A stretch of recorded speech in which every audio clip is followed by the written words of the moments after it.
All right, happy Martin Luther Day King weekend, everybody. Repping my Antonio Brown shirt. Let's go Steelers here.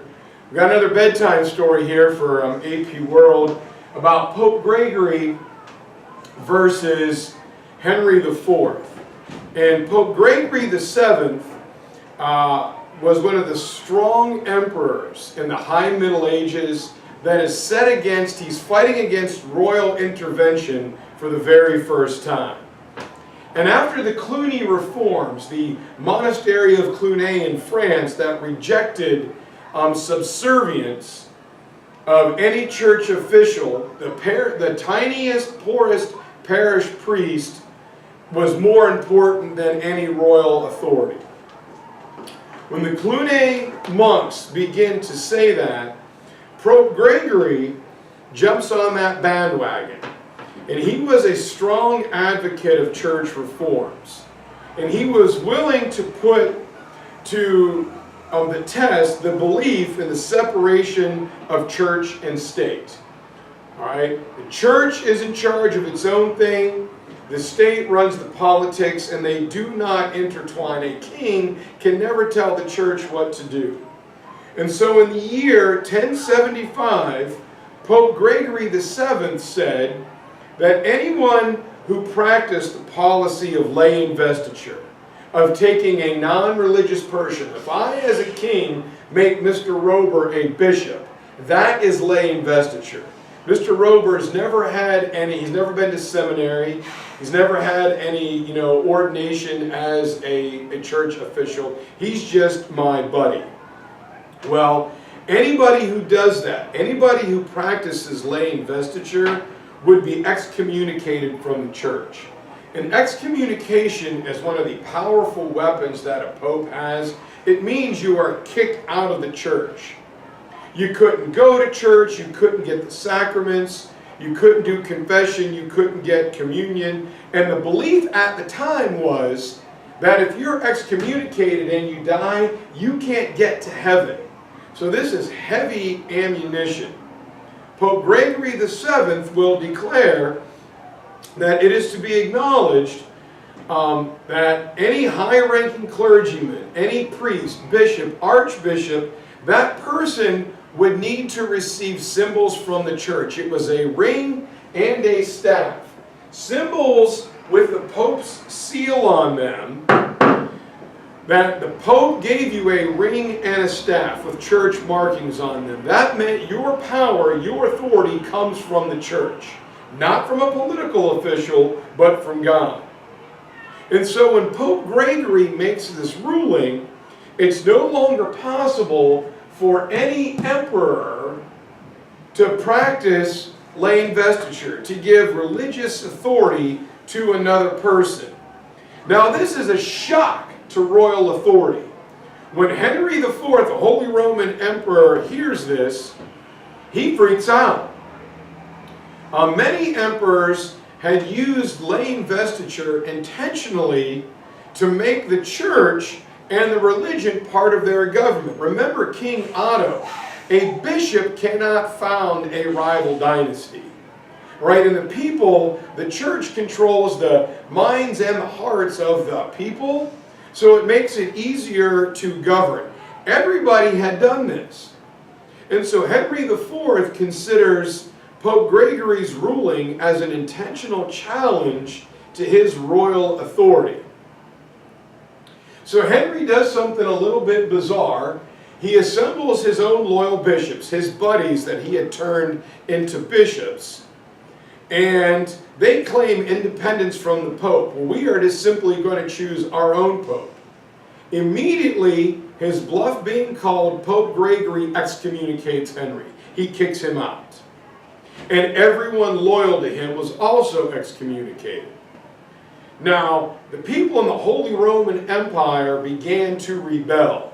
If their next thing that happens after excommunication is that churches would be closed. Interdict would be introduced. An interdict is another weapon of the Pope where nobody in an entire country will receive the sacraments.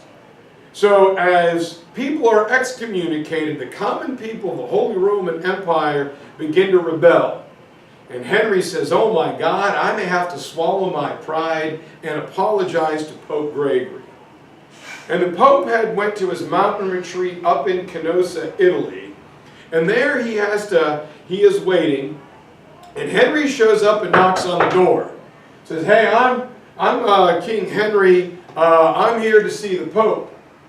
And the Pope says, Henry? I don't know anybody named Henry. And so Henry is forced to stand outside the Pope's retreat in the snow wearing nothing but peasant's garb. He's forced to stand there for 3 days. The Pope would walk out, lean over his balcony, check him out, give him a head nod, and then go back inside. After day 3, symbolic from crucifixion to resurrection, Henry is welcomed in. He's given a seat by the fire. He's given some tomato soup and some grilled cheese. And he warms up and he apologizes to the Pope. And the Pope says the message of Christianity is forgiveness, so I have to forgive you. And so everybody was watching this. Ooh, what's going to happen? And the Pope emerges as victorious. The power of the church was deemed supreme over political authority as of right now. The separation of church and state remains. The people the most interested in all of this was Germany. Germany was trying to maintain their independence from the Holy Roman Emperor. There were 360 German states or kingdoms inside Germany. The saying was there was a king for every day of the year. And they were closely watching this confrontation as they were hoping that the church would win.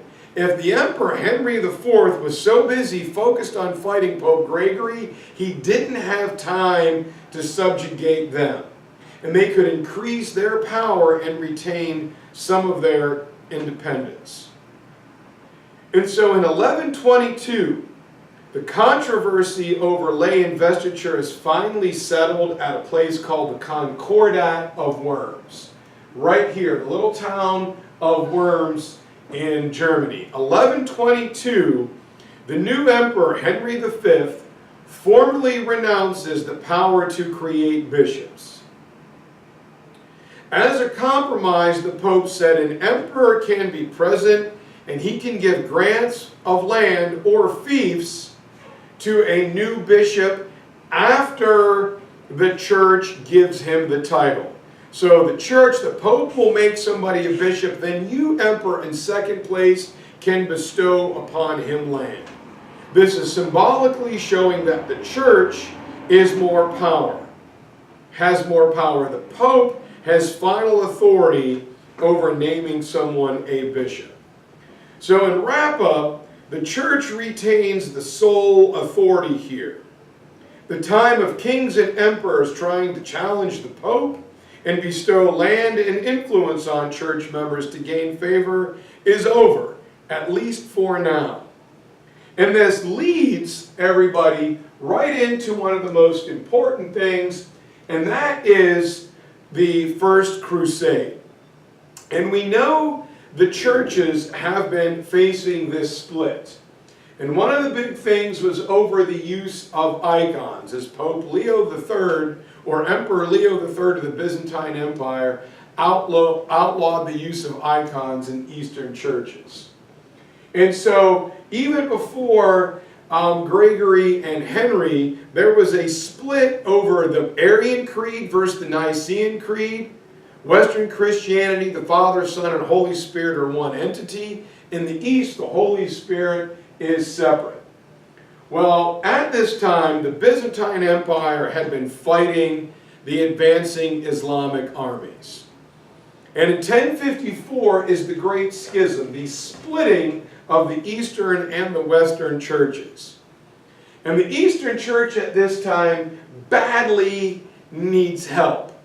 And the emperor looks around because the Muslims are knocking on the door, and he looks to the north and there's no one to help him there. And he looks to the east and there's Muslims there. And he looks to the south for help, and there's Muslims there. And he looks to the west, and he's like, oh God, do I really have to ask them for help? And so in 1090, the First Crusade is going to start. And the First Crusade is one of the high points of power and support for the Pope, a strong Pope named Pope Urban II. The pressure from the Muslims causes the Byzantine Empire communists to ask Pope Urban II to help him out. And Urban will launch the start of the First Crusade. And that is where we will pick it up on Tuesday, talking about the First Crusade. Please, I hope you watch this, guys. I'll see you on Tuesday.